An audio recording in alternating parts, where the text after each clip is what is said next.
You won't believe what just happened. I made this design I was so proud of, but when I showed it to the president of my company, he shut it down, straight up rejected it, said it wasn't the right look. But guess what? I entered it. Into a contest anyway, and it won first place. I'm 33, my name is Derek Malone. I was fired for being too bold. And now, people get hired for thinking like me. I still remember the way the VP of marketing wouldn't even look me in the eye.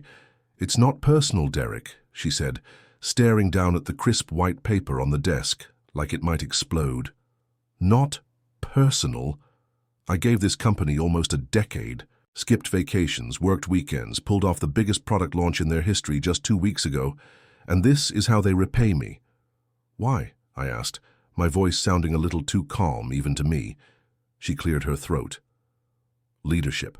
Felt your behavior around the campaign process was disruptive. You didn't follow the chain of command. There it was. The real reason.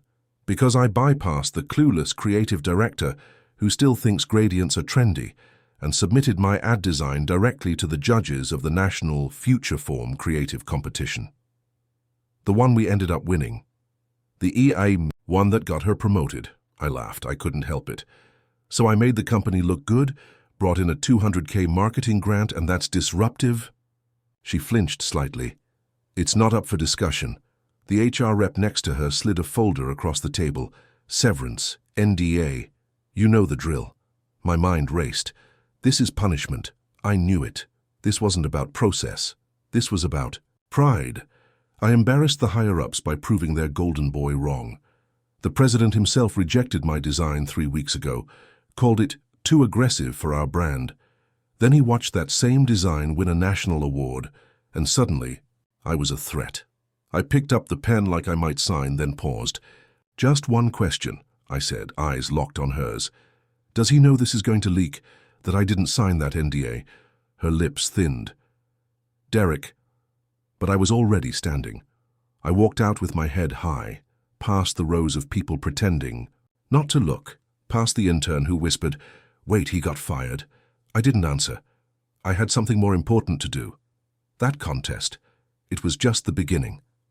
Derek leaves the office with a plan brewing, and the leverage of a public victory. His ex-employers didn't see coming. I didn't sleep that night, not out of sadness, out of rage. Every time I closed my eyes, I saw that smug boardroom. The polite smiles, the cowardly silence. I kept replaying it all in my head, the way they turned my biggest win into a reason to erase me. But here's the thing about being burned. It either breaks you or fuels you, and they just handed me gasoline. 2 days after I was fired, the marketing blog Brand Crush did a spotlight on the contest winners. Headline: This year's boldest design came from a corporate underdog. They credited the company, of course, said the campaign was submitted by Ridge and Hart creative team. No name, no designer listed. Just vague corporate nonsense. They erased me again. I sent one email. "Hi Rachel, love your write-up. Just wanted to let you know I was the sole designer on that campaign, and that I've since been let go for submitting it without executive approval. Happy to chat more if you're interested. Derek Malone." She responded in less than an hour. By the next morning, my inbox was on fire. LinkedIn messages, Twitter DMs, designers, marketers, even journalists. People were pissed. Apparently, it struck a nerve. Creative people everywhere had stories like mine. Companies taking credit, leadership undermining innovation, safe ideas winning over good ones. I had unknowingly become a symbol. Then came the email that changed everything. Subject: Let's talk. 3-month gig, serious pay. It was from an ex-CMO I admired. She had left the corporate scene to start a new branding studio called Torchlight, and they needed someone to lead a risky rebrand for a major tech client. We want bold. We want clean punches of color. We want exactly what you got fired for. That line hit me in the chest. I called her. I didn't hold back. I told her everything. How they buried my work. How I was iced out for making a decision that led to success. How they fired me not for failing, but for making them look small. She listened, and then she said, "Then let's make something they can't ignore." 3 days later, I signed a freelance contract worth more than 2 months' severance. No NDAs, total creative control. and I started building the kind of project I always wished I could do at Ridge and Hart. But I wasn't done yet. I had one more piece to play. I opened my old personal drive and pulled out the real story behind that. Winning campaign, sketches, drafts, email rejections, and most importantly, the internal memo where the president of Ridge and Hart said my design would damage the company's reputation. Let's see how that ages. Now that it's award-winning, Derek prepares to publicly expose the internal memo that rejected his winning design, just as his boldest new project is about to begin. I stared at the memo on my screen. It was short, cold, and everything I needed. This concept is not aligned with Ridge and Hart's brand identity. If released, it may cause reputational damage. Please instruct the creative team to abandon this direction immediately. David R. Halverson, President, the same campaign that won a national award. The same design every industry blog was now calling fresh, fearless, and game-changing. I almost felt bad for him. Almost. I didn't want revenge for the sake of revenge. That's not me. But I did want the truth out there. I wanted every junior designer who got told stay in your lane to know what really happened. I wanted people to see that bold ideas don't come from corner offices. They come from risk-takers who get silenced before they get seen. So, I reached out to Rachel at Brand Crush again. Hey, one more thing you might want for your article. Attached is an internal memo from Ridge and Hart's president rejecting the award-winning design before it was submitted. Let me know if you want to verify anything. Her reply, holy shit, yes, let's talk. The article dropped 3 days later. Ridge and Hart rejected this award-winning design. Then they fired the designer. It went viral, not Kardashian-level viral, but enough to get picked up by 3 industry newsletters, a podcast, and about 1,000 furious tweets from creatives around the world. David Halverson didn't say a word. No statement, no denial. But Ridge and Hart's LinkedIn page quietly turned off comments. I wish I could say I felt triumphant, but honestly, I just felt free. Meanwhile, Torchlight's rebrand project was turning into the most creative work I'd ever done. The client was daring. The team was sharp. And for once, no one was second-guessing my instincts.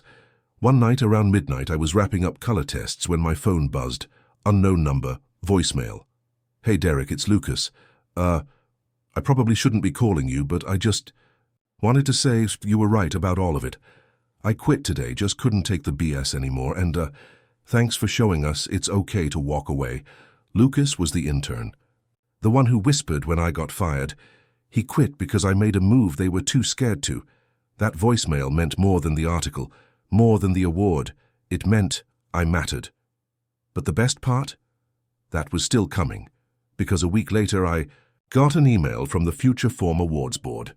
We'd like to officially invite you to speak at this year's Creative Summit. Derek is invited to speak at the same industry summit that celebrated the design his company rejected, and he's about to step into the spotlight they tried to hide him from. When I first read the invitation, I didn't move, just stared at the screen blinking like it might disappear. Keynote speaker invitation, Future Form Creative Summit 2025. Me, a keynote speaker, at that summit. The same one Ridge and Hart used to tell us was for industry elite, not daydreamers. And now I was the elite. I called my mum. She cried, which made me almost cry, and said, "See, that's what happens when you don't let people tell you who you are." She was the only one who believed in me during my burnout year, when I nearly quit design altogether. She watched me climb back, sketch by sketch. This was our win. I booked my flight that night. The day of the summit, I stood behind the curtain, heart hammering. My palms were sweating. I had practiced the talk at least 50 times, but I still couldn't shake the doubt. What if I choke? What if they think I'm just bitter? What if I don't belong here? Then I heard my name. Please welcome Derek Malone, lead designer behind Future Form's most talked about campaign of the year. Applause, bright lights. I stepped out, took a breath, and started. I was fired for this design, I said, clicking to the slide. My actual campaign, glowing behind me. Not because it failed, because it succeeded without permission. You could hear the audience shift forward in their seats. I was told it didn't fit the brand, that it was too loud, too emotional, too much of me. But I submitted it anyway, and it won. Laughter. A few gasps. I didn't just tell my story, I ripped it open. I talked about creative fear, bad leadership, how mediocrity gets rewarded in corporate rooms that never take risks, and how I almost believed them when they told me I wasn't good enough. By the time I walked off stage, my phone had exploded. Recruiters, designers, founders, even a famous brand director I'd admired for years messaged, "You said what we've all wanted to say." Thank you. Back at the hotel, I poured a glass of cheap red wine and sat on the bed, still wearing my conference badge, and then I saw it, a message request on LinkedIn. From David Halverson. Didn't expect to see you on that stage. Congrats. Curious if you'd be open to a conversation. My jaw clenched. This man buried my work, tried to erase my name, and now he wanted a conversation, no apology, no ownership, just ego disguised as civility. I didn't respond. Not yet. But I wasn't done with Ridge and Hart. Derek delivers a powerful keynote that goes viral in the design world, only to be contacted by the very president who fired him. I stared at David's message for a full 5 minutes. Didn't expect to see you on that stage. Congrats. Curious if you'd be open to a conversation. It wasn't curiosity, it was damage control. You don't fire someone, erase their credit, and then congratulate them when the world finds out. That message wasn't an olive branch, it was a trap door. Still, I clicked his profile. Not out of spite, out of instinct. That's when I noticed something. He had updated his title. No longer president of Ridge and Hart. Now just senior advisor. Laughed out loud. I called a former co-worker, Jamie, one of the few I still trusted. "Hey," I said, "what's going on at Ridge and Hart? Halverson just messaged me." She hesitated. "You didn't hear?" "Hear what?" "They're bleeding. Clients are pulling contracts. 3 senior designers quit last week. Legal's involved with something. Nobody knows what." I didn't need to guess. The article, the memo, the keynote, it all stacked up. And the creative world had started asking one dangerous question. How many other good ideas have they buried? That night, I wrote back. "David, appreciate the message. I'm currently focused on projects where creative leadership is earned, not inherited. Best, Derek Malone. I wanted to say more. Rub it in. Tell him how good it felt to win after he threw me out. But I didn't. I wasn't going to become what he was. That was never the point."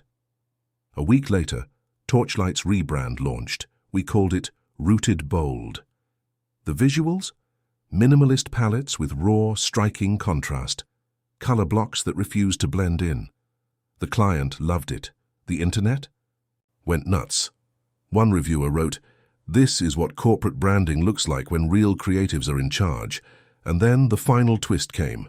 I got an email from a startup called Cravebox, a VC-backed rising tech brand. They were building their first internal design team and wanted someone to lead it. "We don't want a corporate robot. We want a builder, a fighter, a creative with something to prove.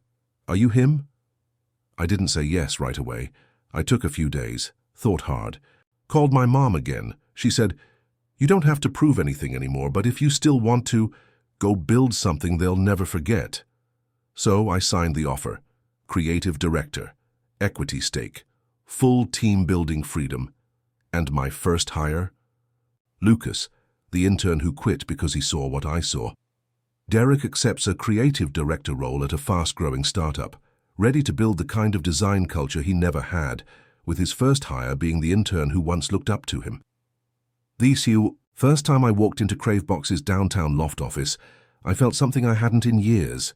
Hope-exposed brick. Whiteboards covered in wild scribbles, fresh coffee, music playing softly, no glass towers, no corner offices. Just energy. I looked around and thought, this is where the work happens. We started small, me, Lucas, and 2 junior designers who had both been laid off in the last round of creative restructuring at their previous jobs. One of them told me, "I just want to work somewhere where I'm not afraid to speak in a meeting." So we made that place. No ego, no gatekeeping, no approval chains that watered down vision. We pitched wild ideas. We took risks. We clashed and laughed and stayed late, not because we had to, but because we wanted to. And it worked. Our first campaign? A viral sensation.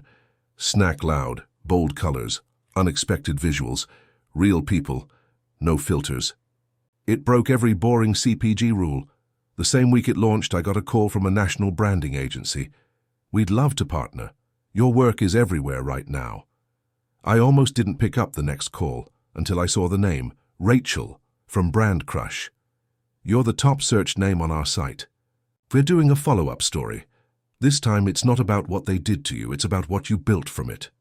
6 months later, Cravebox's design studio had a wait list for applicants. We were speaking on panels, mentoring new grads, and rewriting what creative leadership could look like. At one event, a young designer asked me, "What would you tell someone whose ideas keep getting shot down?" I said, "Don't shrink them. Build them somewhere else. Build until they can't ignore you." And Ridge and Hart, that empire crumbled slowly. Their biggest client jumped ship. Halverson resigned to pursue other opportunities. Their name faded. From headlines, I didn't celebrate it. I didn't even smile. Because the truth is, I stopped chasing revenge a long time ago. I was chasing freedom, and I found it, not by fighting back, but by rising so far above they couldn't reach me, even if they tried.